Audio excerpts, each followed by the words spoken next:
Entre l'île d'Elbe et le continent, il y a, dit-on, des centaines d'épaves. Elles sont romaines, grecques, turques, françaises, chargées d'amphores, de charbon ou de marchandises diverses. Nul ne s'en soucie, et d'ailleurs, personne ne sait exactement où elles sont.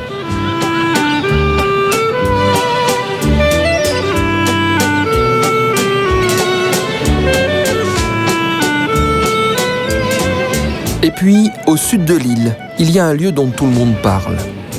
C'est là-bas, au sud du Capo Calvo, au loin, mais à quelques milles à peine. En fait, très exactement ici.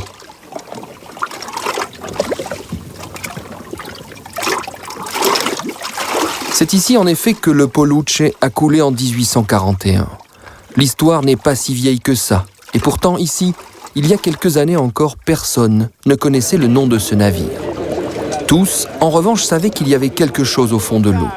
De père en fils, oui, depuis 1 siècle et demi, sur ce quai de Porto Azzurro, on ne faisait pas que remailler les filets ou caresser les poulpes.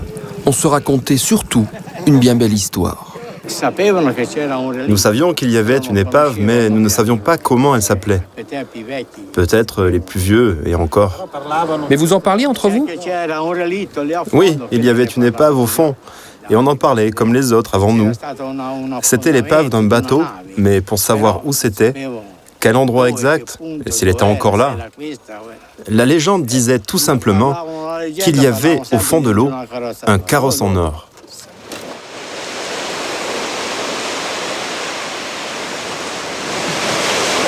Un carrosse en or par quelques mètres de fond, dans ces eaux limpides du canal de Piombino. Et personne ne serait allé voir. Sont-ils fous, ces Italiens ?